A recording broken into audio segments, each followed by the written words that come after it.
ولا الضالين آمين. إن الحمد لله الذي من توكل إليه بصدق نبيه كفاه ومن توسل إليه باتباع شريعته قربه وأدناه. أشهد أن لا إله إلا الله وحده لا شريك له أشهد أن سيدنا ونبينا محمدا عبده ورسوله بلغ الرسالة وأدى الأمانة ونصح الأمة. أشهد أن لا إله إلا الله وحده لا شريك له وأشهد أن سيدنا ونبينا محمدا عبده ورسوله. قال رب اشرح لي صدري ويسر لي أمري واحلل عقدة من لساني يفقهوا قولي. اللهم ربي يسر ولا تعسر ربي أتمم بالخير ربي أدخلنا مدخل صدق وأخرجنا مخرج صدق واجعلنا من لدنك سلطانا نصيرا. أما بعد. Muslimin, muslimat, tuan-tuan dan puan-puan jamaah salat maghrib Ali Korea Surah Ar-Rahmah Season 8 yang dirahmati Allah. Alhamdulillah, kita memanjatkan dan merafakkan setinggi-tinggi puji dan kesyukuran kehadirat Allah Subhanahu wa taala yang atas limpah rahmat, nikmat dan karunia-Nya serta taufik dan hidayah-Nya pada malam ini kita dapat dipertemukan di atas hidayah Allah untuk kita bersama menunaikan ibadah solat maghrib berjamaah dan bersyukur kita tidak digerakkan hati oleh Allah untuk kita bersama duduk di taman-taman syurganya Allah, sebagaimana Rasulullah bersabda, majlisul ilmi raudhatun min riyadil jannah. Majlis ilmu adalah taman daripada taman-taman syurga Allah.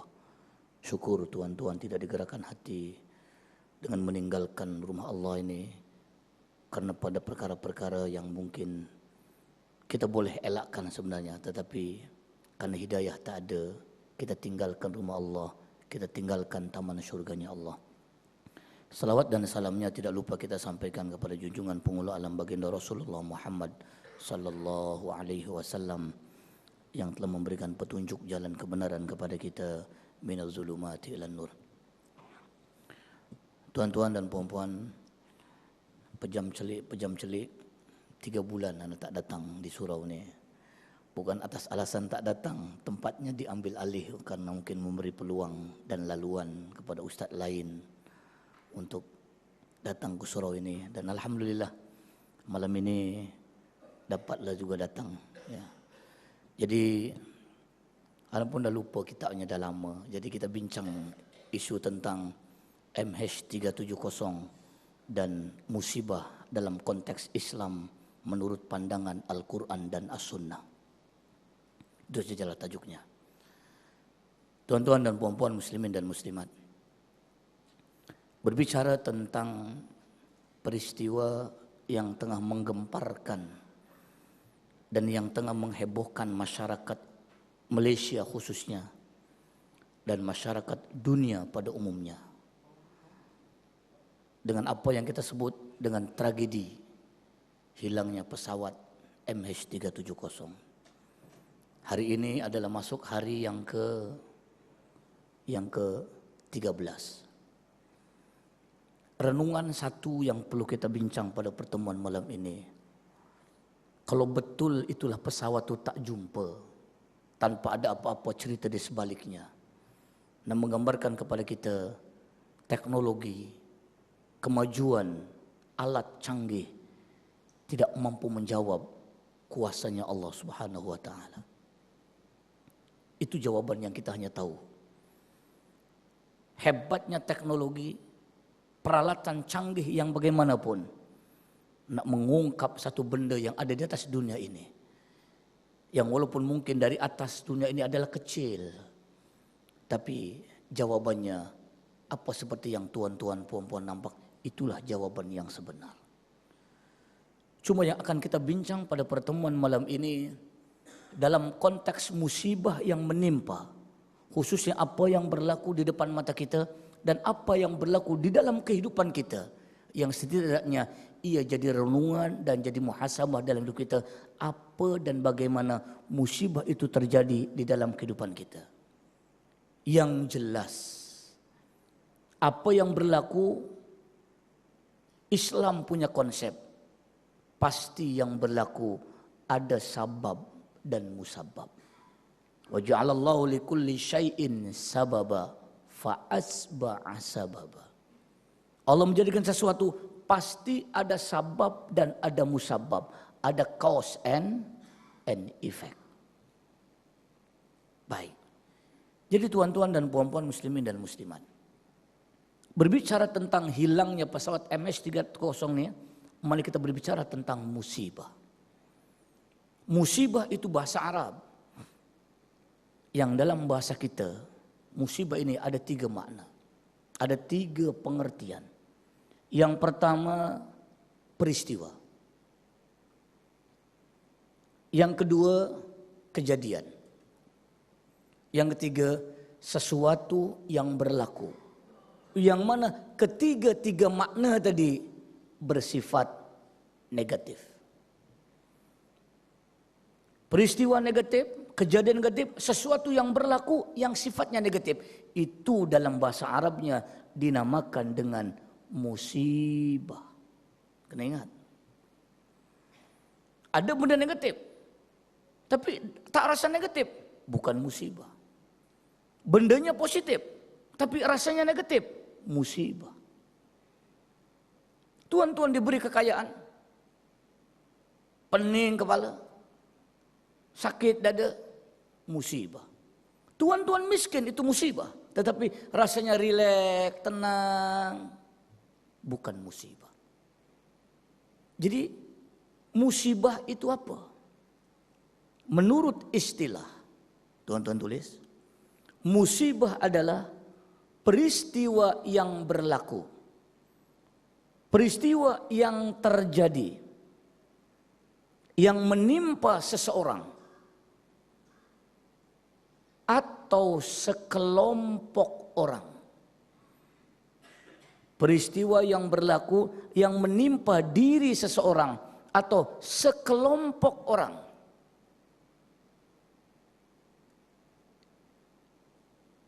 Yang bersifat negatif, yang tidak menyenangkan dan tidak menenangkan pada fisikalnya, pada akalnya, dan pada hatinya. Itu definisi musibah. Ulangi. Aduh, musibah betul lah. Apa sih musibah itu? Menurut istilah, tuan-tuan kena paham, musibah itu apa? Musibah adalah peristiwa yang berlaku, sesuatu kejadian yang menimpa seseorang atau sekelompok orang yang peristiwanya, yang berlakunya bersifat negatif. Sifatnya apa? Tidak menyenangkan dan tidak menenangkan.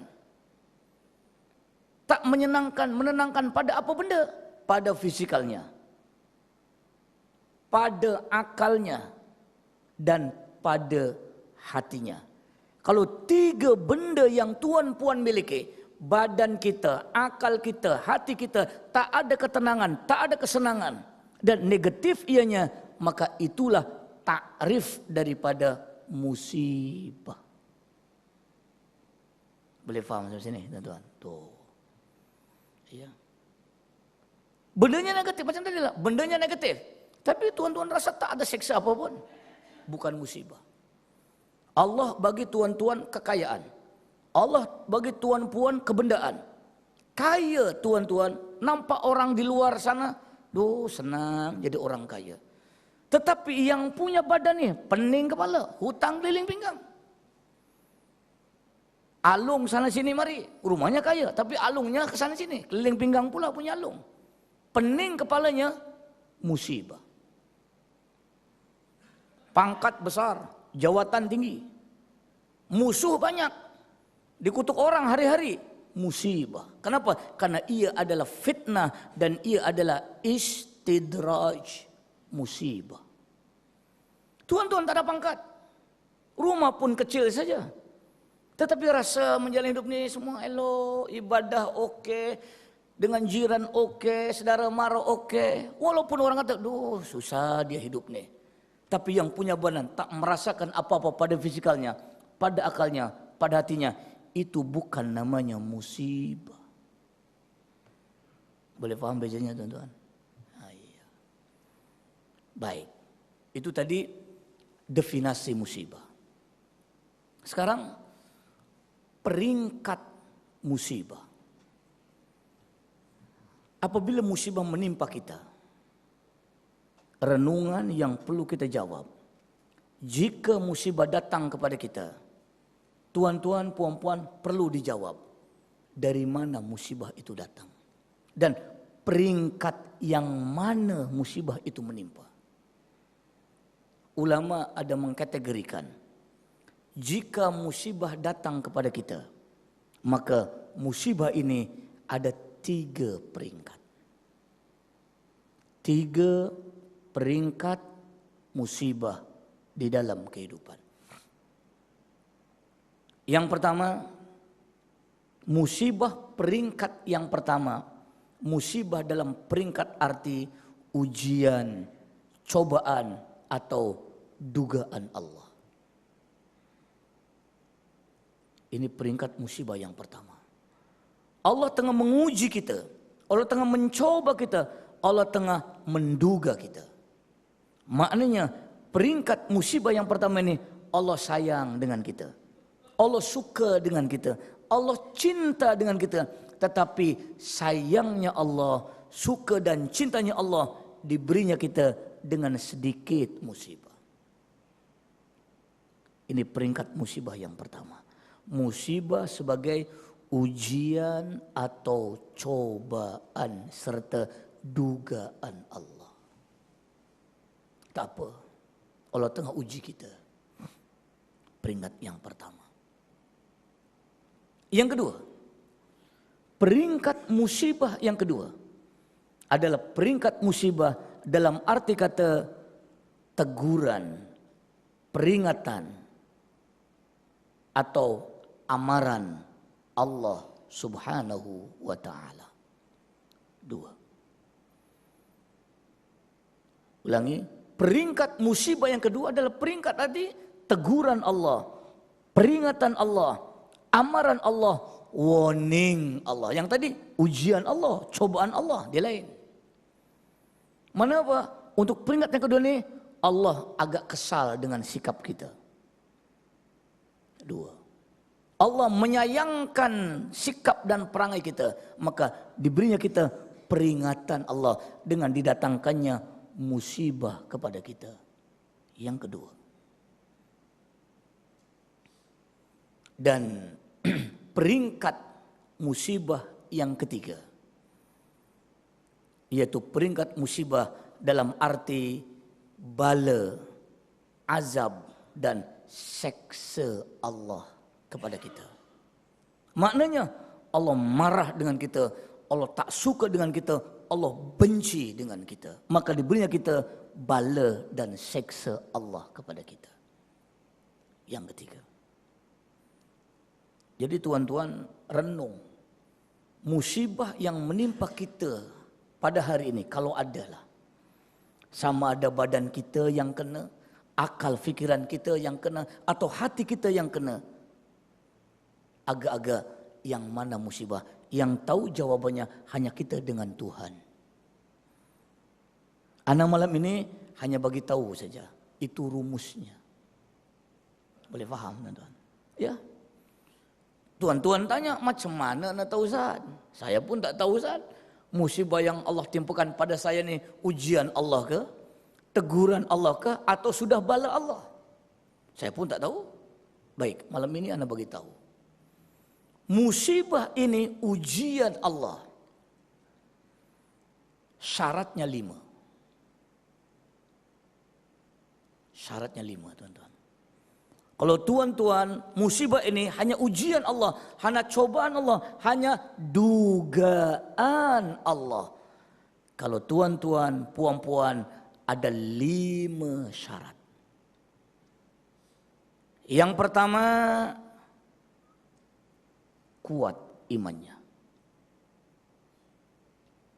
Yang kedua, cantik akhlaknya. Yang ketiga, rajin ibadahnya. Yang keempat, cukup ilmu pengetahuan agamanya, ngerti hukum hakam agamanya.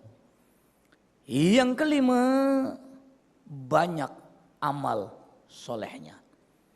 Kalau lima-limanya cukup, iman oke, akhlak oke, ibadah oke, ilmu oke, amal soleh oke, masih juga datang itu musibah, masih ditimpa juga musibah, masih berlaku juga musibah, itu ujian Allah kepada kita. Kenapa? Sebab Allah sayang dengan kita, Allah cinta dengan kita, Allah suka dengan kita. Tapi bentuk sayangnya Allah, diberinya kita sedikit musibah. Ingat tuh. Kalau rasa-rasa tuan-tuan, puan-puan, lima perkara semuanya oke. Musibah yang datang itu hanya bentuknya ujian Allah. Tadi masalah. Nabi pun ujian banyak. Orang alim, orang soleh pun banyak musibah yang datang, teman-teman. Iya, tuh. Memang tak senang hati, tapi ya dengan kekuatan lima tadi tak jadi masalah. Satu, tuan-tuan cek. Yang kedua, musibah peringkat yang kedua, yaitu musibah dalam peringkat arti teguran, peringatan, amaran Allah kepada kita. Bentuk yang kedua ini, apabila orang yang ditimpanya ada 5 syarat. Tadi 5 syarat, ini pun 5 syarat. Yang pertama, lemah imannya. Yang kedua, malas ibadahnya. Yang ketiga, tak berapa elok perangainya. Yang keempat, kurang ilmunya. Bukan ilmu dunia, ilmu agamanya. Kurang ilmu ini dalam pepatah orang Melayu kata, pandai tak boleh diikut, bodoh tak boleh diajar. Kalau ilmu jenis-jenis macam ni nih, kalau kena nih teguran Allah tuh tuan-tuan. Dan yang kelima, kurang amal solehnya, banyak amal salahnya. Kalau lima-limanya kurang, iman lemah, akhlak tak berapa cantik, ibadahnya malas-malasan, ilmu agamanya tak mendalam mana, tapi actionnya lebih action daripada orang yang ada agama, kurang amal soleh, banyak amal salah. Musibah yang datang kepada kita itu teguran Allah, itu peringatan Allah, itu amaran Allah, itu warningnya Allah. Yang kedua. Dan yang ketiga, musibah yang menimpa kita, bentuk yang ketiga, na'udzubillah summa na'udzubillah min dzalik, yaitu musibah dalam peringkat arti bala, azab dan seksa Allah apabila lima syaratnya tidak ada. Yang pertama, tak beriman. Bukan kurang iman, tak beriman langsung lah. Bukanlah sebab kafirnya, orang kafir itu jelaslah. Sebab keyakinan yang ada tak yakin, tak percaya. Ya, macam orang menjawab musibah apa yang berlaku, semua pakai akal, tak jumpa jawaban, tuan-tuan. Itu yang jadi musibah, ditambah bala. Bala itu jadi bertambah. Satu. Yang kedua, buruk perangainya. Tadi kurang elok perangai, ini memang buruk langsung lah. Memang teruk punya perangai itu kan. Dengan zalimnya, dengan menipunya, dengan fitnahnya, dengan macam-macam. bala. Yang ketiga, yang tadi malas ibadah, memang tak ada ibadah. Alah sembahyang tak sembahyang sama je. Tiga. Yang keempat, jahil ilmunya.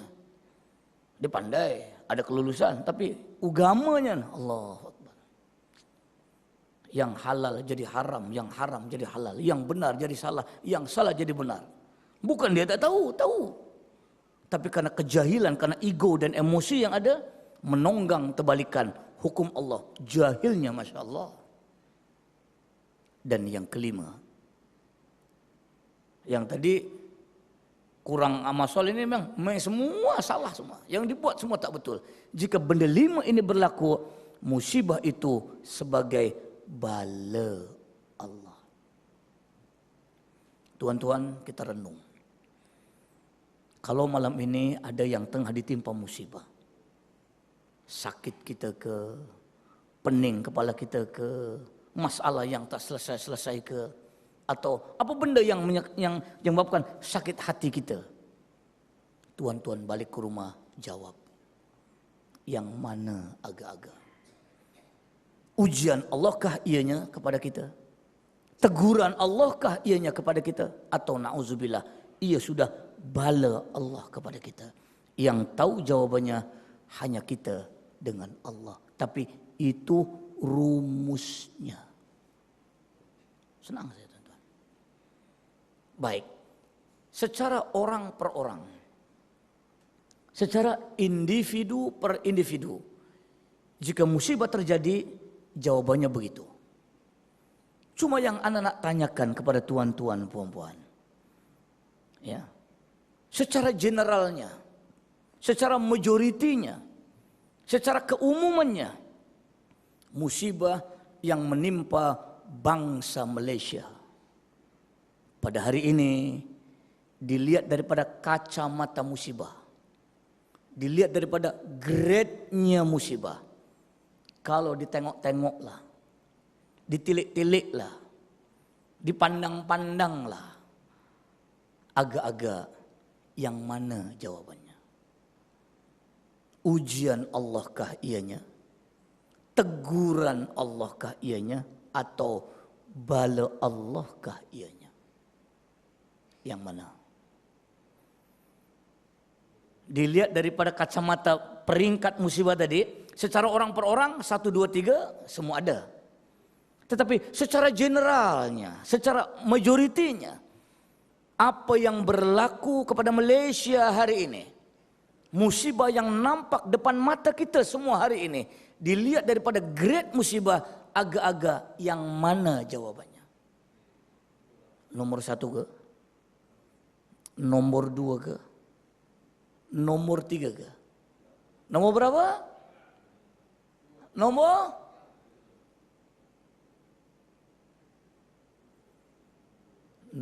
3. Mana dalilnya? Mana nasnya? Apa hujahnya? Cakap jangan merapu tuan-tuan, orang marah nanti. Ya. Allah Subhanahu wa taala berfirman. Tuan-tuan buka dalam surah Ar-Rum ayat 41. Allah berfirman, Zaharal fasadu fil barri wal bahri bima kasabat aydin nasi liyudhiqahum ba'dal ladzi 'amilu la'allahum yarji'un. Zaharal fasadu fil barri wal bahri bima kasabat aydin nas.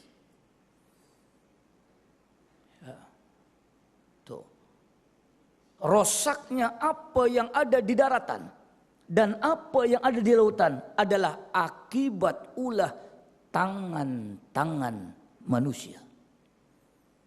Liyudhiqahum ba'dal ladzi 'amilu, untuk merasakan sebagian bala yang akan ditimpakan Allah kepada mereka. La'allahum yarji'un, harapannya bala tadi dapat menyadarkan mereka, dapat mengembalikan mereka ke pangkal jalan yang benar kalau sadar.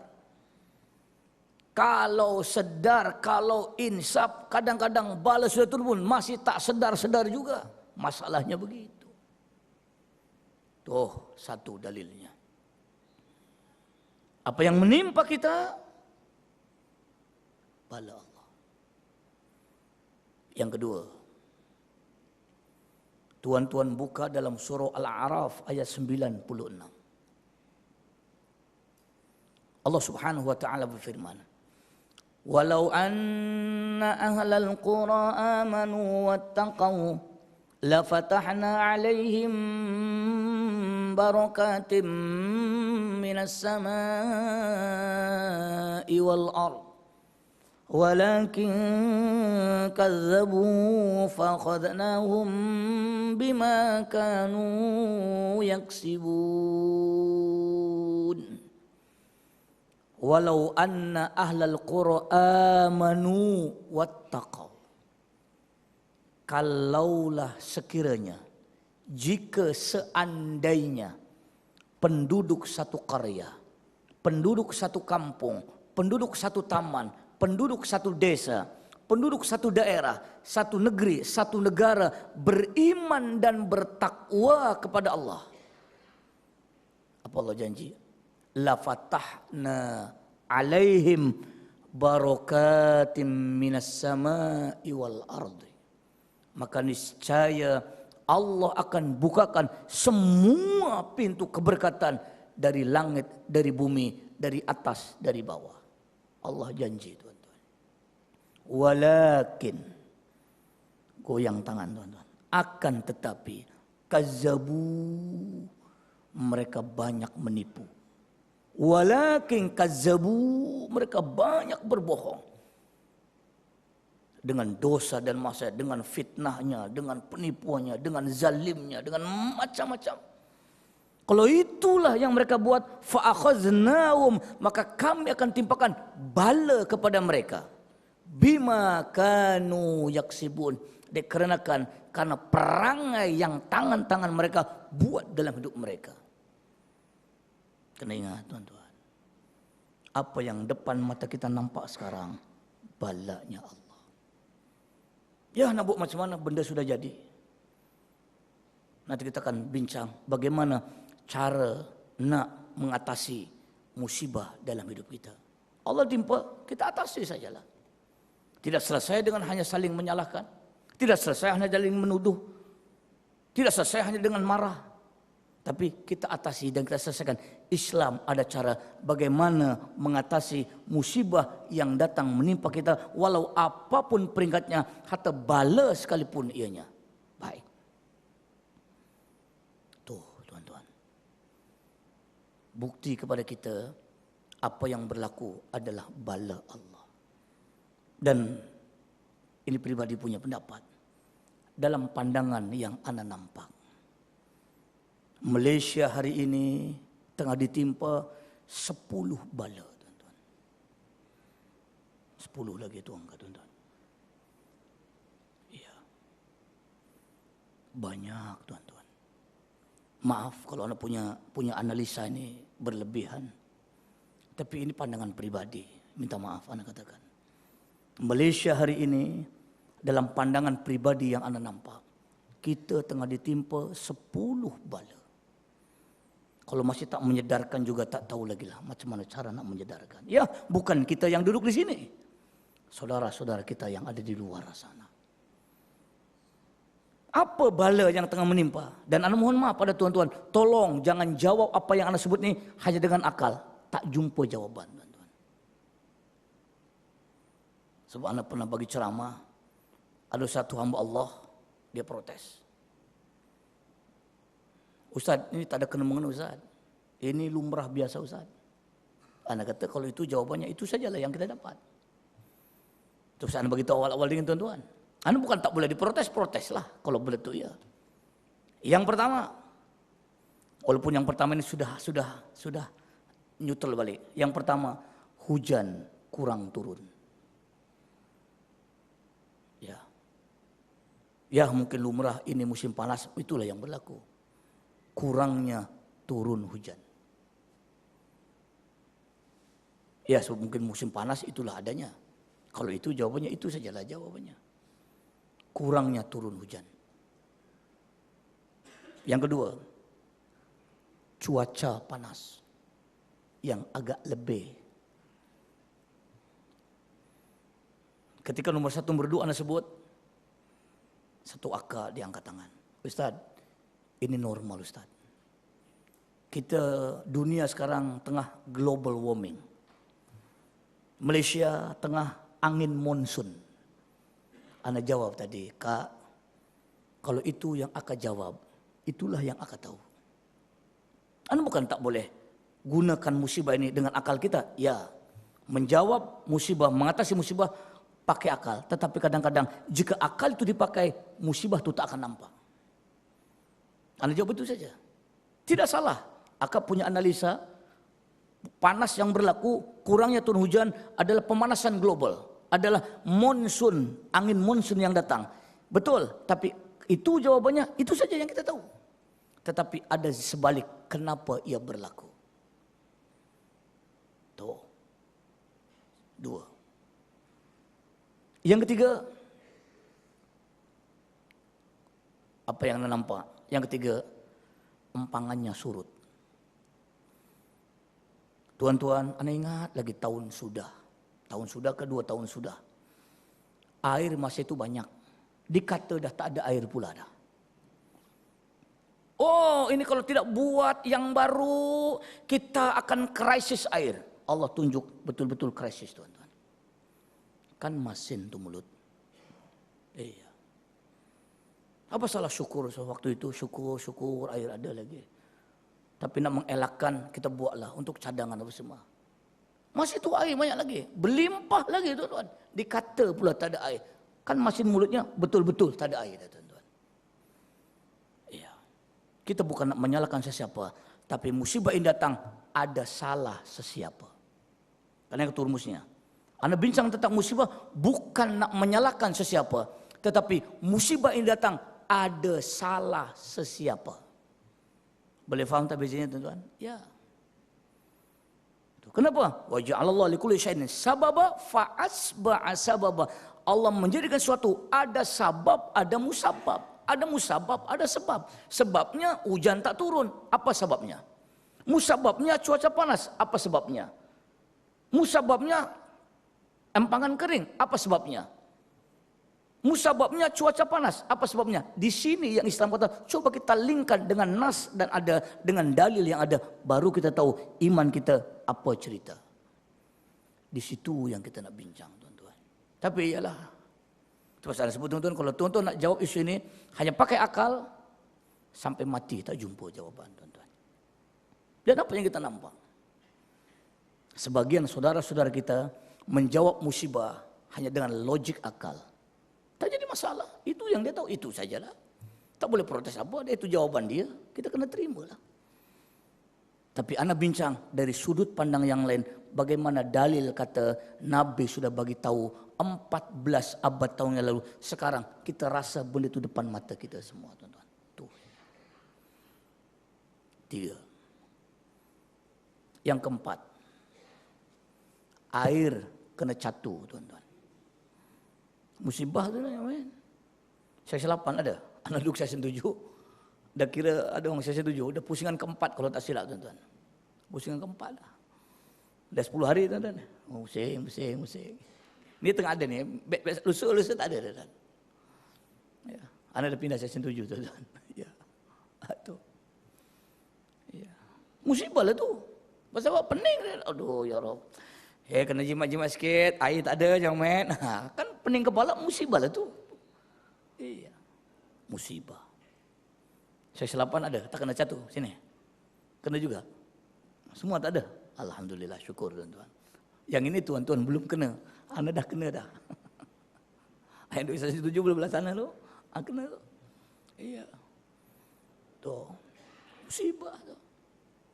Yang kelima, jerebu turun. Jerebu datang. Tuan-tuan, minda kita, persepsi kita, orang Malaysia, asal jerebu saja, Sumatera. Jerbu, Sumatera. Jerbu, Sumatera. Asal Sumatera, Jerbu. Itu tuan-tuan. Tapi Allah nak tunjuk pada tuan-tuan puan-puan, tahun ini tak payah cakap Jerbu itu dari Sumatera. Negara kita keluar Jerbu beratus-ratus. Yang pelik bin aneh wal ajaib. Yang terbakar serentak tuan-tuan. Dan lebih menganehkan lagi, yang terbakar di tengah-tengah hutan gambut, di tengahnya dulu kena tuan-tuan. Siapa punya kerja? Nak jawab pakai akal, tak akan mungkin boleh jawab. Tapi itu yang terjadi. Ya, bomba pun tak habis pikir tuan, macam mana terbakar tu tengah dulu. Akal kata, ialah pergeseran dedaunan dengan pokok apa semua, karena di bawah ini sudah panas, jadilah titik-titik api terbakar. Otak kata. Tetapi bagaimana nas kata, macam mana dalil kata, ada cerita. Jangan jawab apa yang berlaku dengan akal otak, tak akan jumpa tuan-tuan. Boleh dijawab, boleh, tapi itulah jawabannya nanti. Tak berapa lah. Mengapa? Ini fenomena saja. Ini lumrah alam. Tetapi bagaimana Islam punya cerita di sebalik apa yang berlaku? Ini yang kita nak bincang malam ni. 4, 5 maaf. Jerbu banyak tuan-tuan. Dan kadar kepekatan asapnya jauh lebih berbahaya berbanding Sumatera kirim jerbu pada kita. Kalau Sumatera datang jerbu, orang kampung bakar jerami. Pas apa? Nak recycle tanah, dibakarnya jerami, nak bagi subur tanah. Itu caranya. Yang pelik bin aneh wal ajaibnya, Malaysia ni beratus-ratus kena. Selangor saja berapa kena tuan-tuan. Takkan ada bakar hutan satu Malaysia? Tak ada tuan. Bantuan rakyat satu Malaysia ada, bakar hutan satu Malaysia tak ada tuan-tuan. Iya, tuan-tuan kena fikir tu. Itu jangan jawab pakai akal, tak jumpa jawapan tuan-tuan. Walaupun kita tahu itu sebabnya. 5. Yang keenam. Yang keenam ke? Yang keenam. Penyakit banyak. Section 7 lagi anak cerita tuan-tuan. Denggi keluar paper minggu lalu ke 10 hari yang lalu. Section 7 denggi satu Malaysia tuan-tuan. Terbesar. Terbanyak tuan-tuan. Siapa punya kerja? Kadang-kadang anda merenung tuan-tuan, anda jadi ahli Korea Section 7. Aduh, apa silapnya? Di mana salahnya? Ya. Iya. So denggi ini bukan tempat kotor-kotor, tempat bersih-bersih. Kena ingat tuan-tuan. Sampaikan dalam jabatan kesihatan, katil tak cukup tuan-tuan. Nak tampung orang sakit denggi ni tak cukup katil hospital tuan-tuan. Ya Allah. Nak jawab pakai akal, tak jumpa tuan-tuan. Tapi itulah gambarannya. Ya, yalah harap kita yang sehat-sehat ini dapatlah mengambil pengajaran, ambillah pelajaran dari apa yang berlaku. Iya. Yang ke 5. Sekarang yang ke 6 ke 7. 6 ke 7? Baik, sekarang yang ke 7. Yang ke 7 tuan-tuan. Ya. Pesawat hilang, tak jumpa-jumpa tuan-tuan. Ya, tadi awal sebut tadi. Kemajuan teknologi yang ada, kecanggihan alat modern yang ada, tidak mampu mengungkap misteri apa yang berlaku. Ya, yang kita nilai itu saja, walaupun andaiannya, persepsinya, teorinya 1001 macam teori. Kita tidak nak berteori benda yang lain. Kita tidak nak berandai-andai dengan yang lain. Yang jelas, nampak mata kita, depan mata kita tak nampak, tak adalah, itu saja. Di sebalik apa yang berlaku, hanya Allahu a'lam. Hari ini masuk hari ke-13. Ya. Musibah. 7. Sekarang yang ke-8. Yang ke-8, bubu ikan, teropong, kelapa masuk LKIA tuan-tuan. Tuh, iya. Bubu ikan, teropong bintang, kelapa masuk ke airport tuan-tuan. Tengah-tengah dunia lagi tuan-tuan. La ilaha illallah Muhammadur Rasulullah. Apa nak jadi tuan-tuan? Ya, anda tidak mengatakan betul salah, tetapi benda yang dibuat. Namanya ikhtiar. Ikhtiarlah cara mana kita ikhtiar. Dah tahu benda ni pelik-pelik, dah tahu benda ni antik-antik, tak umum pada kebiasaannya, janganlah ditunjuk di tengah-tengah dunia. Itu saja sebenarnya tuan-tuan. Nak dibuat-buatlah di mana? Buatlah kat mana kau buat. Nak tonggang terbalik satu lori kelapa kau angkut pun, angkutlah kelapa itu. Jangan ditunjuk tengah-tengah. Yang jadi masalah semua menafikan, semua tidak ada yang rasa saya tanggung jawab. Ini apa cerita tuan-tuan? Dah kita tengah musibah dengan didatangkan pula cara yang boleh mendatangkan bala lagi lebih teruk tuan-tuan. Ni kita tuan-tuan. Apa salah gentleman? Okey, tak apa. Saya tanggung jawab. Dia saya panggil. Dia saya jemput. Habis. Padam tu cerita. Ketika benda itu berlaku, jawaban yang pertama, dia datang, apa salahnya orang nak tolong. Itu jawaban yang pertama dikeluarkan. Ya. Ketika semua diasak, semua diasak, dia datang sendiri. Ini apa cerita tuan-tuan? Anak kadang-kadang pelik tuan-tuan. Kalau datang sendiri takkanlah dengan kawalan yang begitu hebat, siap pakai coat, pakai tie, siap ada logo satu Malaysia, siap pakai name tag. Selalunya kalau bomo ni pakai t-shirt cap pagoda ya tuan-tuan. Iya. Tapi dah itu yang berlaku. Bukan menyalahkan sesiapa, tetapi ia ada salah sesiapa.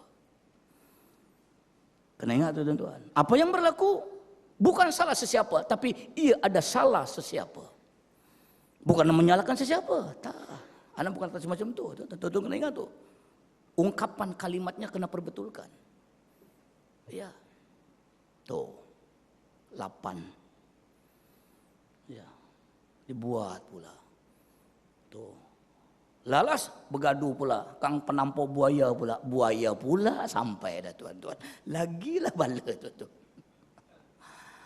Allahu Akbar.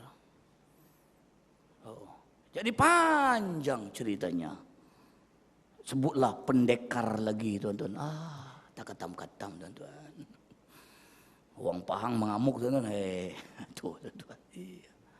Jadi di sinilah kita kadang-kadang kurangnya bijaksana kita mengatasi musibah apabila tak ikut cara Islam. Itu yang jadi tuan-tuan. Malu satu dunia tuan-tuan. Iya. Kita duk pertahan kalimat Allah, tapi kita ada ditunjuk. Kita hina Allah.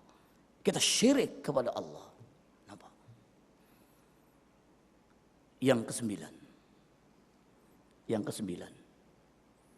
Konsep maut. Tuan-tuan. Masya Allah. Tabarakallah. Ketika kita tengah khusyuk berdoa, ketika kita tengah menengadahkan tangan kepada Allah, masih sempat-sempatnya melompat-lompat.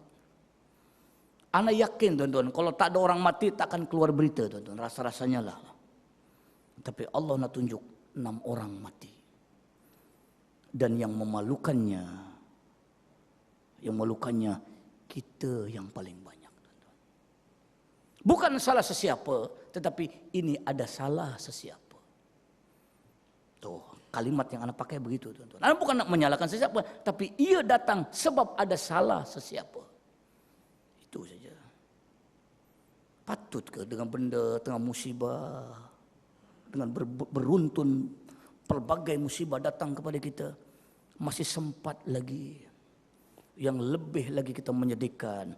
Kita buat ini untuk menjana pendapatan negara dari hasil. Saya minta cukup nafas nak bercakap tuan-tuan. Iya. InsyaAllah. Inilah orang yang kita duk bangga-bangga. Syubhat habis tuan-tuan. Kena ingat tuan-tuan. Pertanggungjawab itu bukan dalam dunia tuan-tuan. Akhirat akan muncul, akan keluar balik apa yang kita buat tuan-tuan. Anda sebut itu saja. Iya. Kalau yang menganjur itu orang kafir, orang atasnya itu orang kafir, bosnya orang kafir, al-maklum. Jadi dia apa ngerti itu macam ini, dia tak ngerti apa. Iya, tapi itulah. Ya Allah, mudah-mudahan berilah petunjuk hidayah pada mereka-mereka yang lain. Ini yang kita sedih tuan-tuan. Bukan menyalahkan sesiapa, tapi ia ada salah sesiapa. 9. Dan yang ke-10. Kasim Ahmad masih terbiar lagi tuan-tuan. Anti hadis masih gagah lagi tuan-tuan. Maaf ana sebut tentang isu ini. Ya mungkin kalau dikaitkan apa kena-mengena anti hadis dengan musibah. Tak ada kena-mengena Ustaz. Kalau akal jawab itu jawabannya. Anak kenal anti hadis. Masa anak belajar dulu di Arab.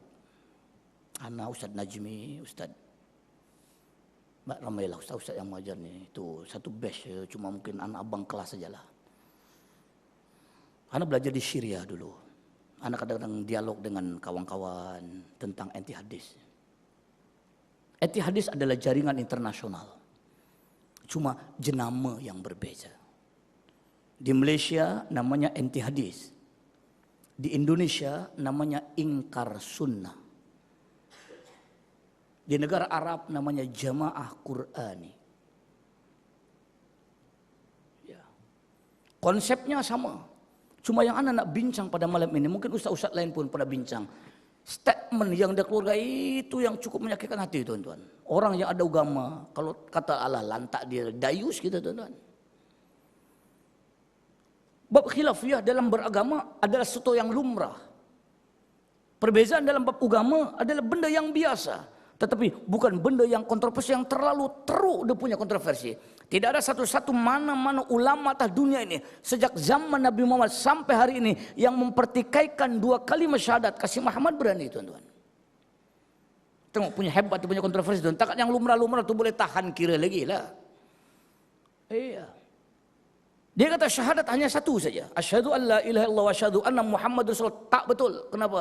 Karena Nabi ada 25. Kenapa Nabi Muhammad saja yang disebut? Itu mana sudah mendewa-dewakan Muhammad. La ilaha illallah Muhammad Rasulullah. Adam pun nak syahadat juga. Asyhadu an la ilaha illallah wa asyhadu anna Adam Rasulullah. Apa salahnya? Adam pun Rasul juga. Asyhadu an la ilaha wa asyhadu anna Ibrahim Rasulullah. Kenapa tidak? Ibrahim pun Nabi juga. Kenapa hanya Muhammad Rasulullah, yang lain pula tak ada? Tak cil lah. Macam tuan-tuan. Iya, satu. Iya. Yang kedua, kenapa kena ikut mazhab Hanafi lah, Syafi'i lah, Hambali lah? Tuh. Quran kan sudah sempurna, pakailah akal, gunalah otak. Quran sudah sempurna, semua ada dalam Quran. Tak payah ikut mazhab-mazhab macam padri pula, macam kasta pula. Masya Allah, disamakannya pula imam-imam mazhab ni macam padri pula tuan-tuan. Siapalah kita ni tuan-tuan? Nawak tuan-tuan. Ya. Ni pendapat ketiga ni yang paling ramai pengikut. Jilbab, tudung bukan syariat Islam. Tapi jilbab dan tudung adalah budaya pakaian masyarakat Arab jahiliyah yang masih dikekalkan, yang masih digunakan pakai sampai Islam datang. Itu yang orang kata bagus-bagus. Aku nak pendapat ketiga. Oh, jadilah rambut singa, rambut rimau tuan-tuan. Ya Allah. Dia karena dia seorang, berapa orang jadi sesat sama-sama tuan-tuan. Yang keempat, kita turun ke dunia, Adam punya salah. Karena Adamlah manusia yang pertama melanggar perintah Allah, memakan buah larangan. Kalau Adam tak makan buah larangan, kita tidak akan tercampak ke dunia. Semua beres, tak ada hisab semua. Kita tak di surga. Adam punya perangai kita lah kena tanggung. Jadi semua dosa kita, Adam yang akan jawab di hadapan Allah.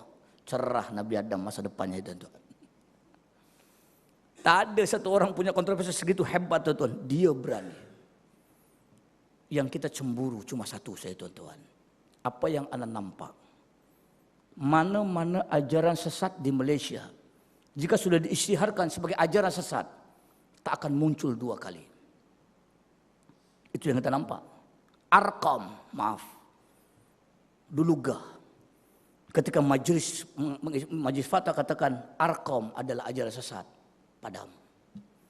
Tukar Rufaqa, padam balik. Tukar Global Ikhwan, padam balik. Naik Ayah Pin, padam. Muncul Rasul Melayu, padam. Muncul lagi Tuhan Harun, padam. Anti hadis tahun 86 pernah padam. 2014 datang balik dengan nama yang sama, dengan jenama yang sama, dengan orang yang membawa yang sama. Hebat lagi tuan-tuan. Siap diberi facility yang begitu istimewa tuan-tuan. Tidak mengatakan siapa orang di belakang, tapi itulah yang kita nampak sama-sama. Disitulah cemburu kita. Lebih malang lagi, semua diam sama-sama tuan-tuan.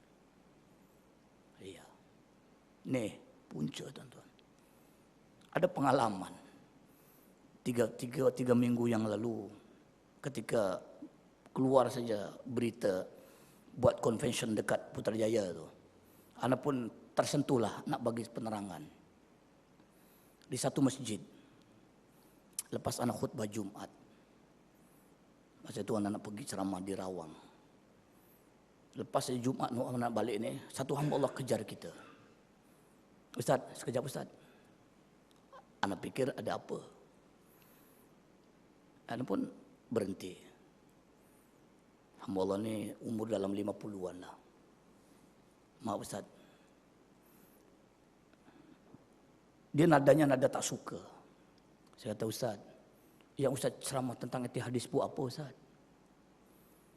Ana pun terkejut. Kenapa pula orang tua ni? Ada 2-3 orang datang. Kenapa Ji? Ustaz tak faham ke Ustaz? Kasim Ahmad ni dia hanya anti hadis, dia tak anti Quran.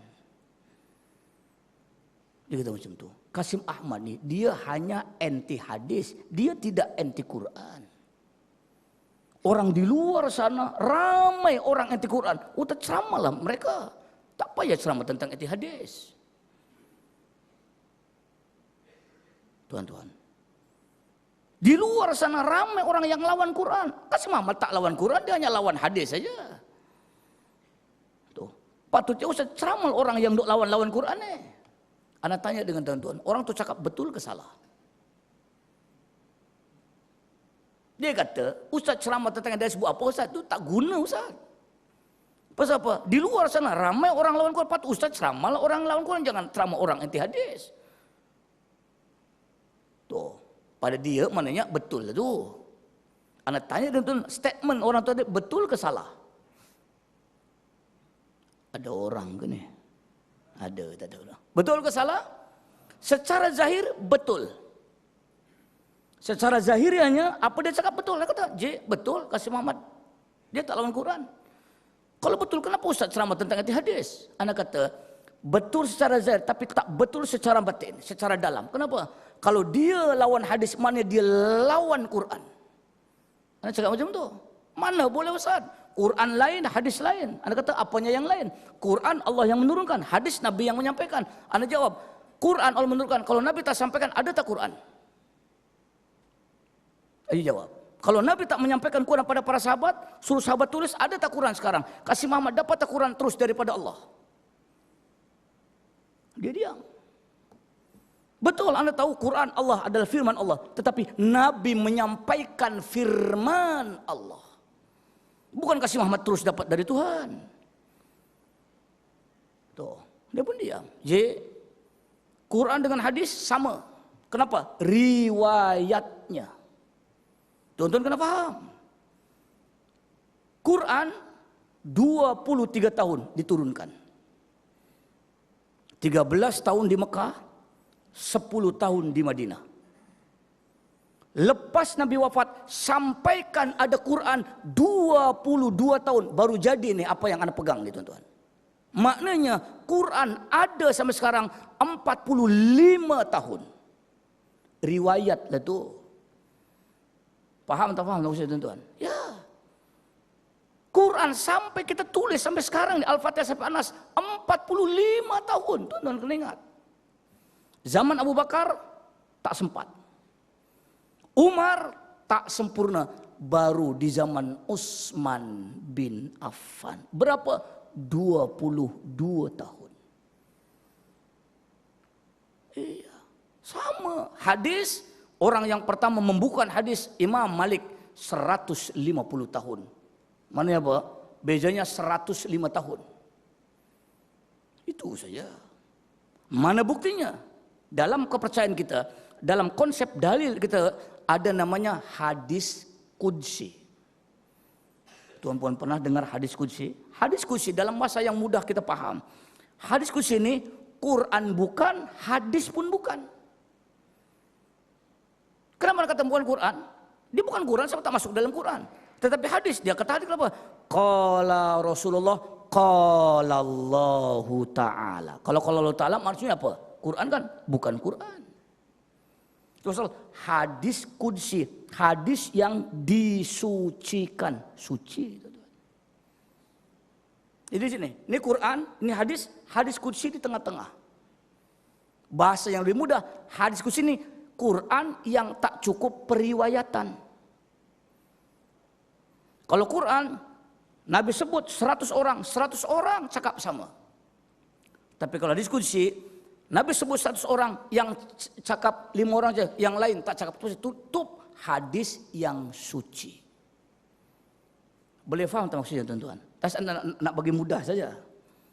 Iya, dia kata ni mana boleh? Dia terima Quran, tak terima hadis. Dia kata dua-dua tak terima lah. Iya, anda tahu Tuan tahu tak macam mana Kasih Muhammad solat? Sedangkan semua gerakan solat, semua bacaan solat, semua dalam hadis. Dia tak boleh jawab. Lepas tu ada pak cik tu janggut panjang. Engkau ni ilmu tak cukup. Engkau dengar sajalah cakap ustaz. Jangan lawan ustaz. Dia pun malu, cabut balik tuan-tuan. Apa yang anda dapat kesimpulkan dari cerita ini? Kalau orang dalam surau masih tak faham, macam mana orang yang tak pernah pergi ke surau? Tuan-tuan. Itu saja kesimpulannya tuan-tuan. Anda tidak salah, orang nak protes, proteslah. Orang nak jawab, anda jawablah. Itu satu tempat, di satu masjid. Anda ceramah benda yang sama. Anda selalunya kalau ceramah rasa-rasa ada yang muskil, anda bagi peluang tuan-tuan untuk tanya terus. Tak payah habis baru tanya. Jadi anda tengah ceramah, dia pun angkat tangan. Dengan nada kasar, Ustaz, cukuplah Ustaz. Tak payah sambung cerita ni Ustaz. Berhenti ajalah. Anda tak marah. Sebab anda biasalah benda macam ni, bagi anda biasa. Saya kata, kenapa Cik?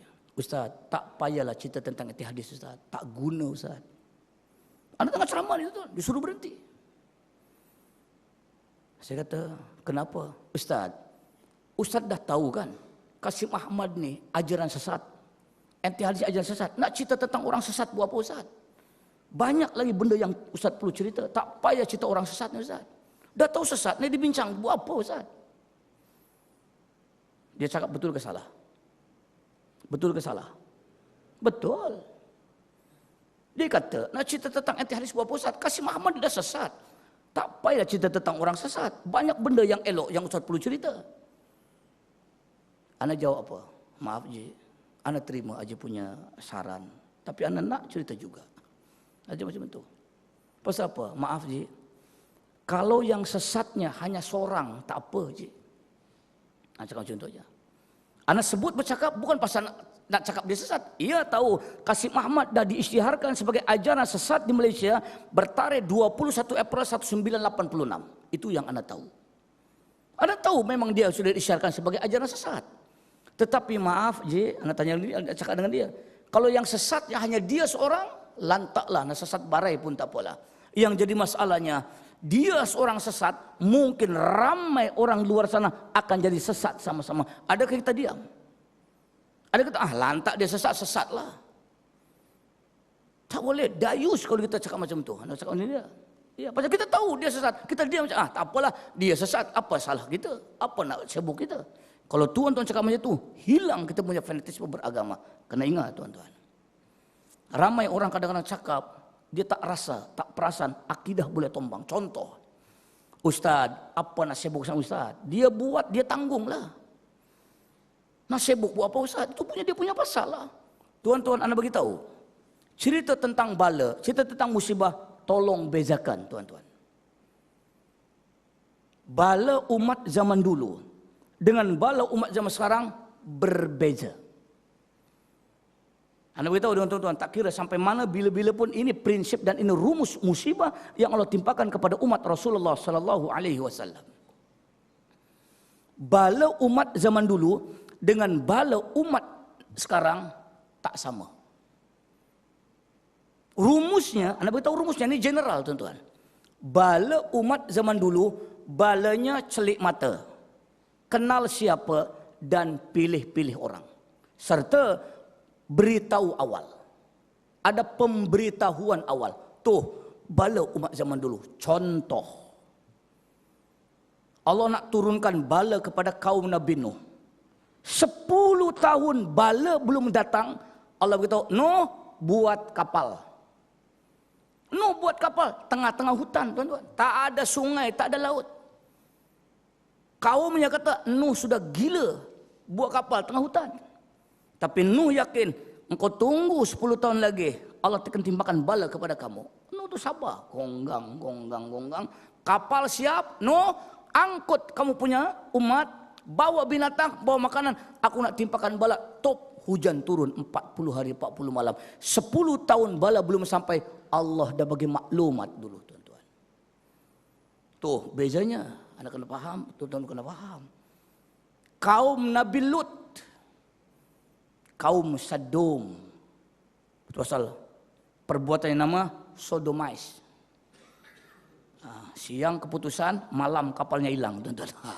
Tapi itu tidak masuk nomor 11, tidak. Jangan. Itu out of coverage, tuan-tuan. Tapi kalau tu dah tambah satu dah tu. Iya. Boleh faham, tuan-tuan? Buat faham sudahlah. Tuan-tuan, Nabi Lut, Allah akan timpakan bala kepada kaumnya. 2 minggu balanya belum datang. Allah bagi tahu, Lut, bawa kamu punya umat, bawa kamu punya barang, tinggalkan kampung ini. Aku nak timpakan bala pada mereka. Ditebalikannya bumi, laut mati, Dead Sea, Bahrul Mayit. Itu saksi yang satu ketika dulu Allah tebalikan bumi menimpa bala kepada kaum Nabi Lut. Bagaimana Allah timpakan bala kepada kaum Ad, kaumnya Nabi Hud. Bagaimana Allah timpakan bala kepada kaum Samud, kaumnya Nabi Saleh. Tuan-puan perlu faham, tafsir kata sebelum bala datang nabinya diselamatkan. Tetapi ingat, faham, bala umat Nabi Muhammad beza. Di mana bezanya? Istilah yang anda sebut, balanya umat Nabi Muhammad, balanya buta, tak kenal siapa dan sifatnya rata, tidak ada pemberitahuan. Kalau balanya dari dulu sampai sekarang sama, relax kita, tuan-tuan. Apa nak gaduh? Biar sajalah, dia buat, dia kena. Yang jadi masalahnya dosa, betul. Lana a'maluna walakum a'malukum. Amal aku, amal kamu. Tetapi bab bala bukan begitu konsepnya. Tuan-tuan kena beza, tuan-tuan. Bab amalan, ya, dia buat, dia dosa. Betul, itu konsep amalan. Tetapi konsep bala sikit punya pasal, rata punya mangsa. Ini yang kita kena faham. Jangan cakap macam lantak dia apa nak gaduh, dia buat. Iya. Suka ke tuan-tuan? Kita tak buat, tiba-tiba kita kena. Mana cik, tuan-tuan? Di sinilah perlunya umat Islam perlu apa yang namanya amar ma'ruf nahi mungkar. Tuan-tuan. Itu saja. Kita kadang-kadang cakap sedar, ya Allah, ustaz-ustaz ni sibuk aja. Bising aja. Semua haram tak boleh. Jangan cakap macam tu, bro. Lu buat, gua kena sama. Begitu. Ini apa cerita? Dia tak faham masalahnya. Tuan-tuan kena bagi faham. Bab amalan, betul dia buat, dia tanggung dosa. Tetapi bala sama-sama kena. Itu pasal agar tak kena, mari kita beriman, mari kita bertakwa. Allah bukakan berkat atas bawah dari langit dan bumi. Tuh yang kita mau. Apa yang anda bincangkan bukan menyalahkan sesiapa, tetapi ia ada salah sesiapa. Kan mudah konsepnya, tuan-tuan. Itu saja. Baik. Senyap aja, ngantuk tuan-tuan sudah nampak nih, tuan-tuan. Ini baru mukadimah, balanya belum lagi, tuan-tuan. Baik. Jadi disinilah yang tuan-tuan kena faham. Baik, itu tentang konsep bala. Mari kita bincang, mana dalil? Tadi Quran kata, itu contohnya, itu permisalannya, itu rumusnya. Sekarang dalil yang mana yang dipakai? Kalau musibah yang datang kepada kita adalah bala Allah. Musibah yang datang kepada kita adalah seksa dan azab Allah. Tapi tak apa, azab pun harap-harap kita sedar, kita insaf, kita taubat. Di dalam satu riwayat, ya, di dalam satu riwayat Abdullah bin Umar, bahwasanya Nabi ada bersabda, 5 perkara yang akan menyegerakan datangnya bala Allah. Buat saja, memang datang betul. Ya. Bahkan Nabi berdoa, ya Allah, jangan engkau tunjukkan 5 perkara ini dalam hidup aku, ya Allah. Nabi pun tak nak benda ni Nabi dapat, Nabi nampak dalam hidupnya. Ternyata yang nampak kita sekarang, tuan-tuan. Apa 5 perkara? Yang pertama, apabila dosa dan maksiat, perzinahan, kemungkaran, bermaharajalela, tidak malu orang mengerjakannya, tak ada silu segan orang mengerjakannya, rasa bangga orang mengerjakannya. Kalau itu orang buat, tuan-tuan, balanya 3. Yang pertama, banyak penyakit akan datang. Aneh-aneh punya penyakit dan susah jumpa penawarnya itu penyakit. Tuan-tuan sedar kata, ketika dulu ada satu penyakit yang orang kata tak pasal-pasal lah bahasa yang lainnya. Burung punya pasal, yang mati manusia, tuan-tuan. Sian burung, sesema punya pasal itu burung, mati manusia. Apa salah burung? Dia bukan nak sesema sembarang sesema. Dan dia sesema. Yang matinya siapa? Maka jadilah namanya penyakit. Penyakit apa? Sesemu burung. Tuh. Kan bala, tuan-tuan. Orang mandi-manda tempat terbuka, kat kolam air terjun semua, tak pasal-pasal tikus yang salah, tuan-tuan. Sian tikus. Dia kalau nak pergi ke tempat tu, jangan dia kencing. Kencing punya pasal tikus yang mati manusia. Namanya penyakit kencing tikus. Kan bala, tuan-tuan. Itu saja. Ya, kajian kata tikus punya pasal, kajian kata ayam punya pasal, burung punya pasal. Tetapi hakikatnya dalam Islam kata, Nabi dah bagi tanda, engkau buat benda ni, penyakit akan datang beruntun, penyakit akan datang serentak. Betul, tuan-tuan. Yang sekarang anda rasa Section 7, kalau ada orang Section 7 minta maaf, denggi, tuan-tuan. Kena ingat, tuan-tuan. Kita merenung, bukan salah sesiapa, di mana silapnya, apa silapnya. Itu ya, tuan-tuan. Contohnya, satu, AIDS, 42 tahun kajian AIDS, sampai hari ini tidak ada mana ubat yang boleh patentkan. Ini ubat, boleh ubat AIDS, belum ada berani, tuan-tuan. Sampai hari ini. HIV, tak ada siapa orang berani menunjukkan ubat ini boleh menawarkan. Ubat lain orang berani, kaji orang jawab. Tapi hari ini AIDS belum ada lagi, tuan-tuan. 42 tahun, jangan main. Nampak? Satu. Yang kedua, mana benda yang mengundang bala Allah datang, cash on delivery, on the spot balanya datang. Yang kedua, apabila umat Islam curang dalam perniagaan, apabila umat Islam curang dalam berekonomi. Kalau zaman dulu sebut kecurangan ni sukatan timbangan, zaman dulu. Zaman sekarang apabila corruption, apabila kronisme, nepotisme dan berbagai macam sistem-sistem kecurangan dalam berekonomi, Allah akan timpakan 2 bala. Yang pertama, cuaca panas dan kemarau yang panjang. Tuh, nampak, tuan-tuan. 2. Nampak sekarang, tuan-tuan, jawabannya. Bukan sebab global warming, memang akal kata memang pemanasan global. Iya. Yang ketiga, mana yang mengundang bala Allah datang kepada kita? Sebab yang ketiga, apabila umat Islam enggan membayar zakat, apabila umat Islam sayang dengan harta, cinta dengan dunia, maka Allah akan turunkan 2 bala. Allah akan tahan turunnya hujan daripada langit dan sumber air jadi kering, tuan-tuan. Nampak? Ada yang mengatakan orang kaya salah, tapi kalau orang kaya yang tak buat itu, itulah sebab kenapa benda itu jadi berlaku, tuan-tuan. Itu saja. Kena ingat. Ya, sebab harta ini sifatnya ada namanya hubbud dunia, kecintaan manusia terhadap dunia memang tebal. 2, 3. Yang keempat, apabila umat Islam tidak mentaati perintah Allah. Ini yang paling banyak, nomor 3. Apabila umat Islam banyak yang melanggar syariat Allah, Allah akan timpakan 2 bala.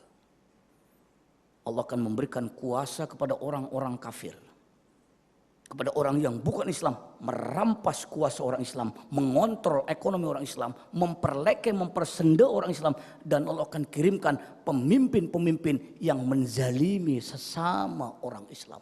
Nampak? Jangan heran, tuan-tuan. Tuan-tuan nak itu yang Allah bagi. Tuan-tuan panggil bala, datang bala. Bukan tuan-tuan di sini, di luar sana.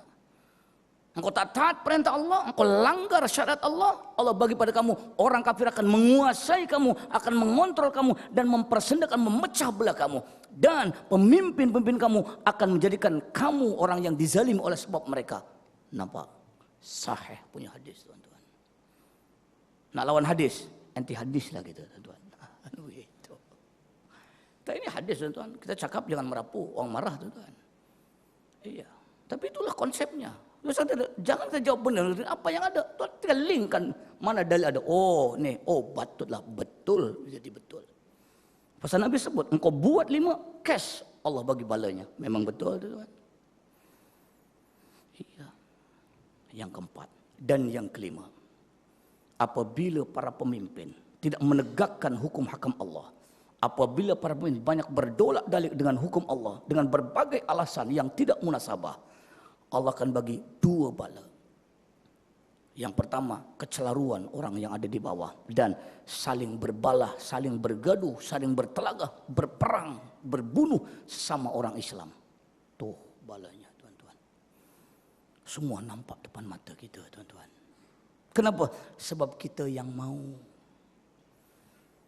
Allah dah bagi batasan. Engkau iman, engkau takwa, aku buka semua berkat. Tapi engkau menipu banyak, engkau banyak curang, banyak fitnah, banyak berbuat dosa maksiat, aku akan timpakan bala kepada kamu dek karena perangai yang kamu buat dalam hidup kamu. Tuh batasannya di situ. Kamu langgar bodoh, tuh jadi, memang jadi. Nabi dah beritahu 14 betul 5 benda kamu buat, cash aku bagi balanya pada kamu. Betul, tuan-tuan. So kenapa kita jadi sekarang? Tuh renungannya. Paham sampai sini, tuan-tuan? Disitulah cara kita berpikir. Tup. Oh itu, paham Ustaz, paham. Kalau ia sudah datang dan balanya tengah datang, yang terakhir, bagaimana cara kita nak mengatasi bala? Bagaimana cara kita nak mengelakkan bala? Kalau musibah datang, ya, cara nak mengatasi bala ada 7 cara. Last nombor ni last. Lepas tu kita tunggulah 3 bulan akan datang nanti sana. Kalau bala sudah datang, tidak habis hanya dengan saling menyalahkan. Tidak habis dengan hanya saling menuduh. Saling mengkambinghitamkan. Tak payah, tuan-tuan. Tak guna itu. Ya, kita tahu benda ini datang, ada yang bersalah. Tetapi tak selesai dengan hanya saling menyalahkan. Tapi Islam ada cara apabila musibah datang, balanya datang, bagaimana cara kita menghadapinya. 7 cara. Tolong diingat. Catat kalau perlu. Apa-apa musibah yang datang menimpa tuan-puan, dapat tuan-tuan balanya, dapat musibahnya, buat 7 langkah dalam Islam. Yang pertama,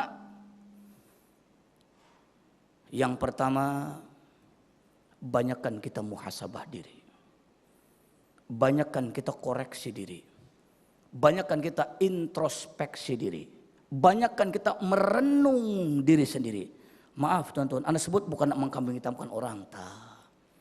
Anda sebut bukan nak menyalahkan orang, tak. Tetapi musibah ini datang sebab ada salah orang. Itu pasal Anda kena sebut, bukan nyalahkan dia. Sebab salah dia itu yang jadi datang.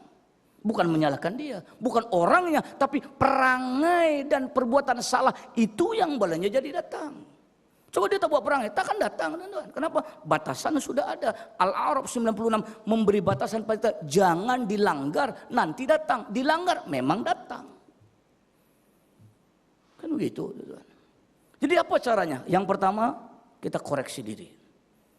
Kita merenung diri, kenapa nih? Oh ini patutlah datang.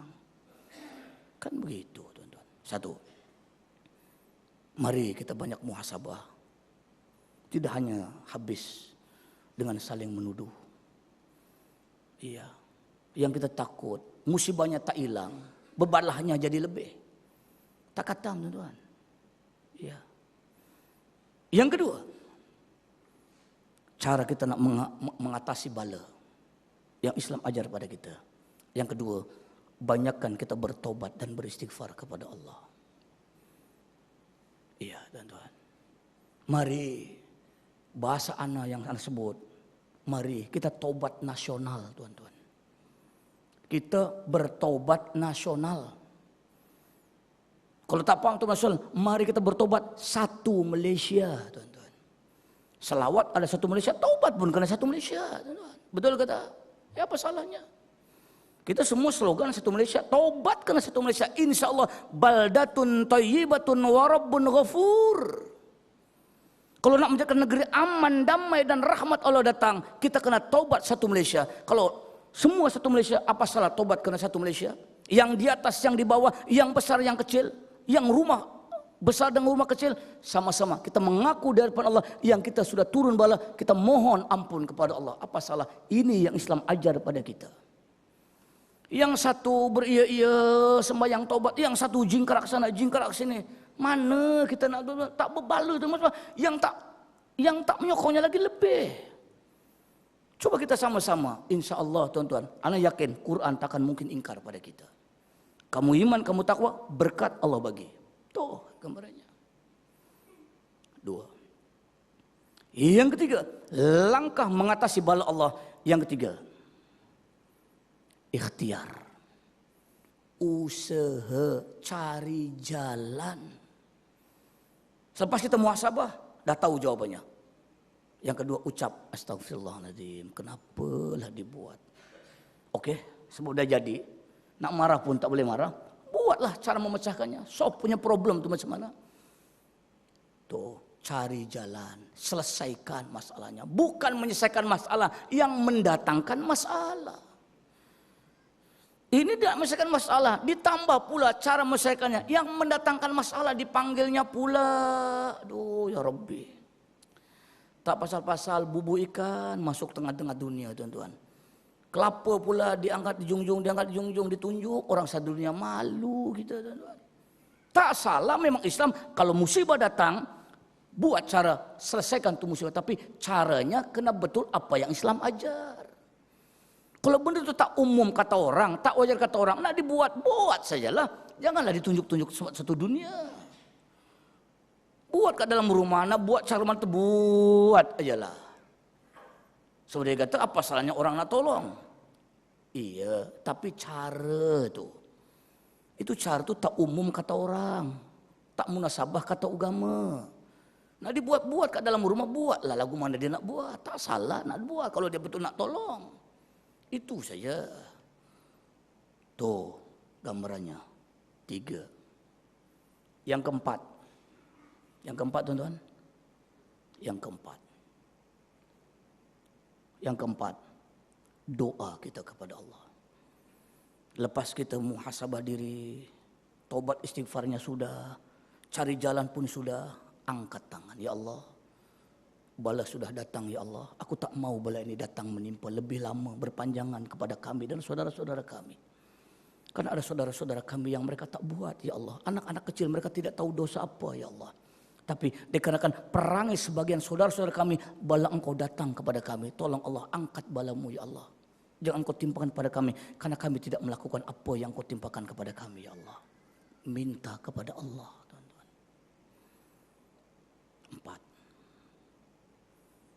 4. Yang kelima, kalau balanya sudah datang, bagaimana Islam mengajarkan kepada kita. Apa-apa musibah yang tuan-tuan dapat, yang tuan pun terima, ini langkah yang Islam ajar pada tuan-puan. Anda bukan mengajar orang lain, anak ajar di sini, pasal anak sampai ingat tuan-tuan. Pasal benda ini anak rutin dalam hidup anak. Oh ini oke. Yang kelima, bertawakal kita pada Allah. Serahkan urusan hanya kepada Allah. Tawakal, apa tawakal? Berserah diri. Bahasa era faziranya pasrah. Tuh. Ya sudahlah. Tawakal sajalah. Nak buat macam mana dah? Sudahlah. Dah buat. Dah jadi. Nak mengamuk. Makai amun. Lagi dosa kita tuan-tuan. Oh ini memang tak selesai tuan-tuan. Tak habis tu cerita tu. Geram lepaslah. Sakit hati tak lepas tuan-tuan. Yang keenam, sabar menghadapinya. Ya kita kena sabar tuan-tuan. Walaupun bala Allah datang, sabarlah kita menghadapinya. Dan ini bala Allah, kita sabar sajalah. Kita terus sambil bersabar kita cari jalan. Itu kesana bagi penerangan, bagi keterangan, bagi kepahaman pada Tuhan. Agar tuan-tuan sabar tuan. Ini Allah dah timpakan bala, sabar tuan-tuan. Ya. 6. Dan yang ketujuh, redha menerimanya sebagai ketentuan Allah kepada kita. Last. Sabar, redha. Ya mungkin ini takdir Allah. Kita tak mau, tapi ya karena sebab sebagian saudara kita buat benda itu jadi, kita kena redha lah. Bukan kita redha terima dengan diam, tidak.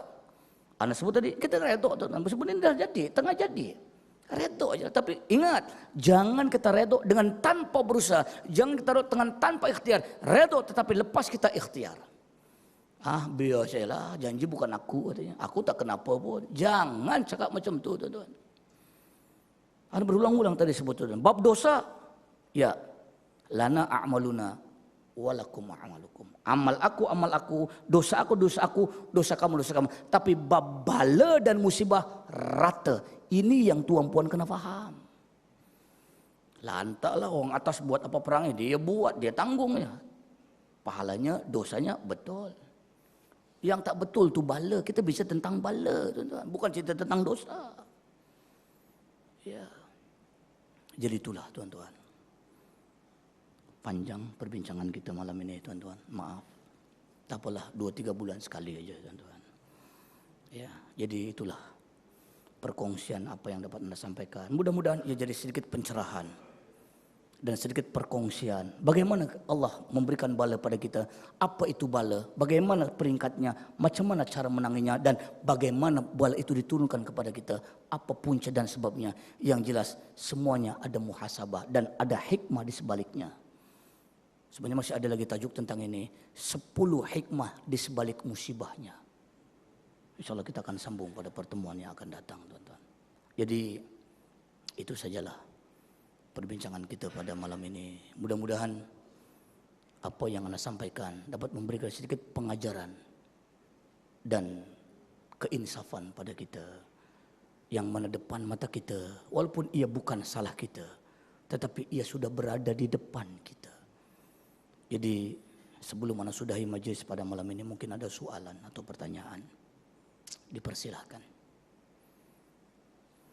Ada yang ditanyakan? Ada? Boleh faham tuan-tuan? Sebab tuan-tuan anak murid dengan ustaz dua-dua sama. Anak murid tak bawa buku, ustaz pun tak tengok buku tuan. Dua-dua sama tuan. Alimnya sama kita ni tuan-tuan. Dulu mengaji anak murid bawa buku, tok guru tak bawa buku. Sekarang tak. Tok guru standby buku, anak murid langsung tak buku. Kenapa? Anak murid lebih alim tuan-tuan. Boleh faham? Bobo faham sudahlah macam tu. Oh ustaz bagus ceramah. Apa bah? Abah pun tak tahu apa tadi dia cakap tu. Baik itu saya tuan-tuan. Jadi sebelum Anda sudahi majlis pada malam ini, ada 2 pengumuman. Dan mohon maaf Anda tidak maklumkan awal pada EJK, tak ada sebagai. InsyaAllah Anda pada hari Isnin ini. Hari Isnin ini Anda nak pergi bawa rombongan ke Aceh. Dan inilah rombongan yang terbesar Anda bawa. Anda bawa 82 orang. Anda bawa 3 bas. Jadi dalam program lawatan ke Aceh ini, anak-anak pergi melawat tempat-tempat tsunami, dan satunya adalah pergi melawat tempat rumah anak yatim dan ma'at tahfiz yang ada di sana. Dan ketepatan pula tempat yang anak-anak lawat ini keluar dalam majalah Anis. Ya, majalah Anis bulan Februari. Aneh. Anak pun tak sangka, balik sini aja tengok ada ini tempat anak lawati, tempat ni lah. Jadi anak berbesar hatilah, walaupun anak tak beritahu awal dengan tuan-tuan. Kami dengan 82 orang ni nak pergi melawat tempat ni. Jadi pada malam ini anak berbesar hatilah, minta sedikit sumbangan daripada tuan-tuan. InsyaAllah kami akan amanahkan dan kami akan sampaikan sumbangan kepada. Yang ini private punya. Dan 90% yang membangun pondok ni sejak tsunami ni adalah orang Malaysia. Yang paling banyak katanya orang Petronas. Tapi kami pun naklah bawa 80 orang, takkan tangan kosong saja kan.